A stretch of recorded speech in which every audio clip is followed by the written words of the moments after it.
Jerome JT62 back on the Pegasus 12. This is part 7 of the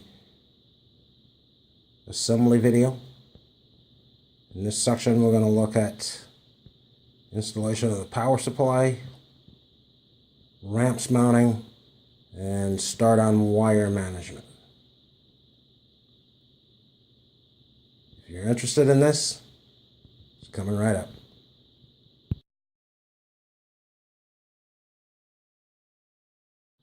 To install the power supply, you're going to go ahead and grab the 2 mounts. They'll be in a bag.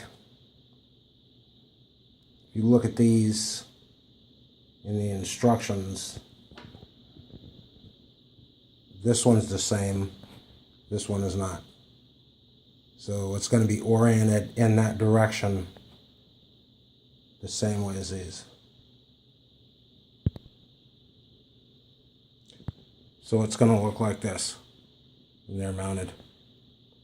I didn't put the screws in yet, and there's 4 M3 nuts that are captured on the bottom side of that. So don't forget to put that on.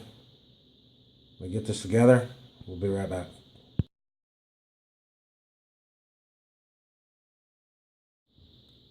The ramps comes already assembled, at least mine was. Yours probably will be too.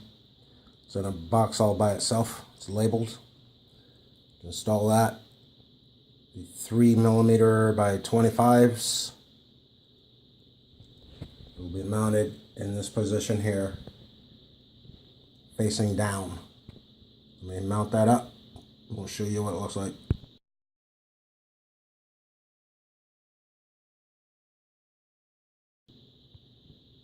That's what it looks like installed on top of the power supply. Get the focus for me. Screw there, there, and there.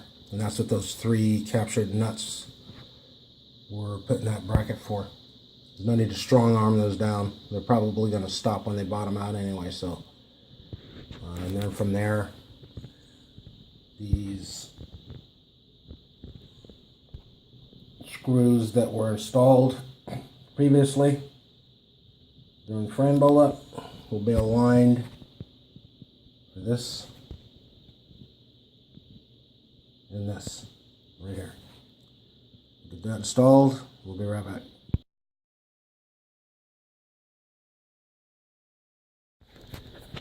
There's a note of caution when installing this ramps board on the bracket. I'm really hoping I can get this in focus here. But see the pins on the bottom where the components go through? They're hitting the top of the bracket on all the sides. This needs to have a standoff. So I may end up getting longer screws and seeing what I could work out. Lucky I caught that. It's not good. So you can see the gap right in there, and that's because it's sitting on the cut leads of the components underneath. So let me figure out what I'm going to do with that, and we'll come back and look at the solution.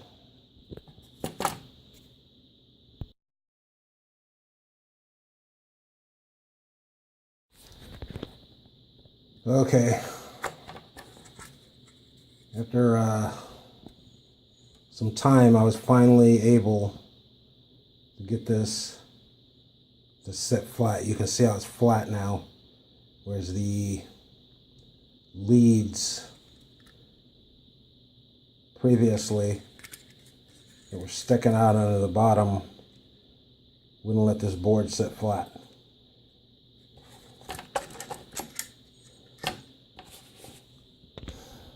That's what I had to take out in order to get that board to sit flat and not on top of those leads. You could probably leave it on the leads if you like, but I don't recommend that. Spacers, there may be a problem with that, especially in this hole. You see how close it is to the leads. probably won't be able to get anything in there, so you're probably going to end up filing it like I did. Or like I said, you can leave it, but that's not recommended. So we'll go ahead and mount this to the power supply, put the power supply in the back, and move on.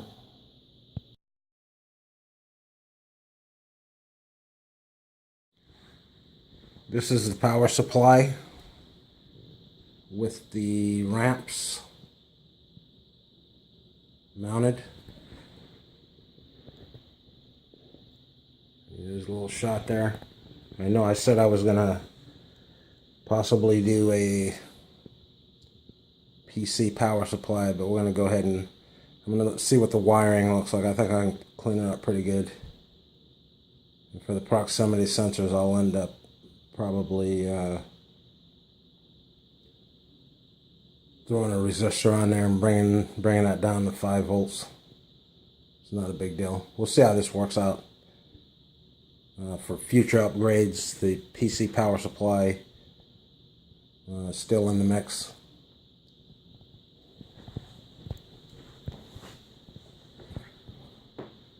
There's from the front side.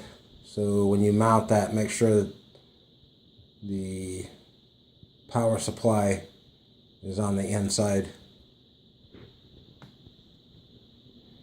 I also have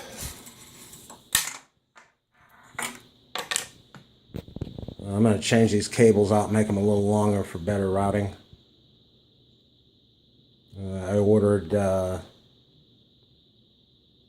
10 conductor along with the connectors that go with it. I probably reuse those, just extract them out of there. It's not a big deal to get those off. And if I need these to be longer for better cable management, then I'll go ahead and redo them. I know we didn't go over the glass that goes on the heat bed. I was told by Colin it should be a minimum of 3.5 millimeters thick. Good luck finding that. Yeah, maybe if you're in Europe you can find it, but you're not going to go to a glass store and get that. So this is an 1/8 inch, so it's basically 3 millimeters, 0.5 millimeter off. So they told me they could order 5/16, which was the next size available that you could get, but that's a special order. And then up from that, you're going up to 1/4, and I think that's way too thick.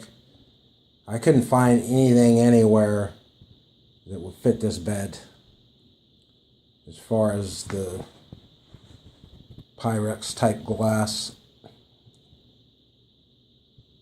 So Home Depot didn't have this. There's this 3/32.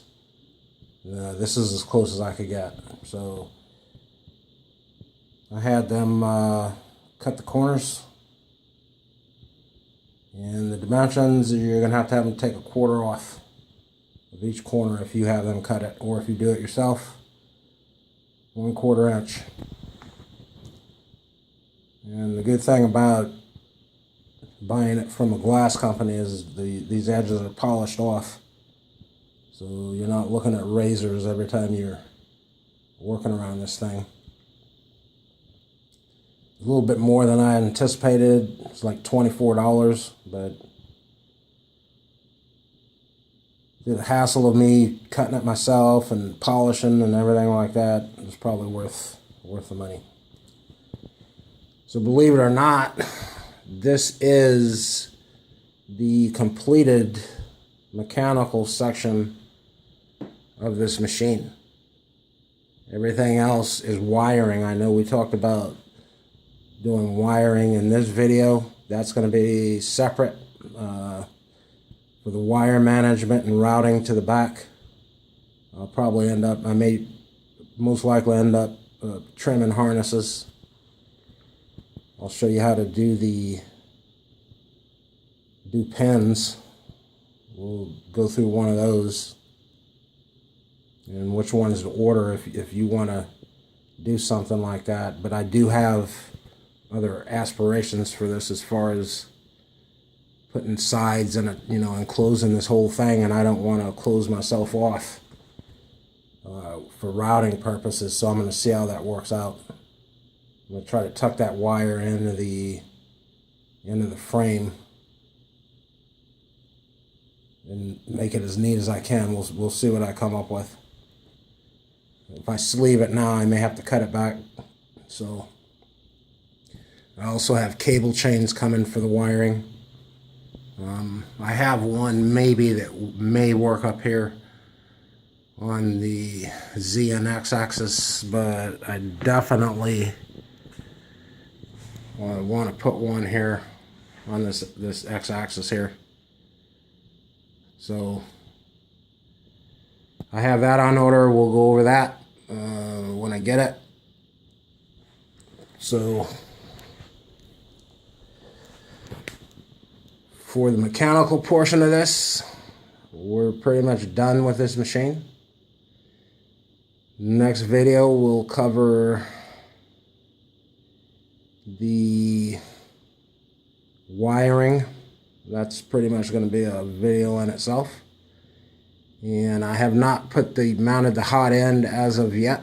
And the extruder, I got to figure out the location for that, and then we'll probably put that in a separate video. So we'll close this one out. Once again, please like, comment, subscribe. Thanks for watching.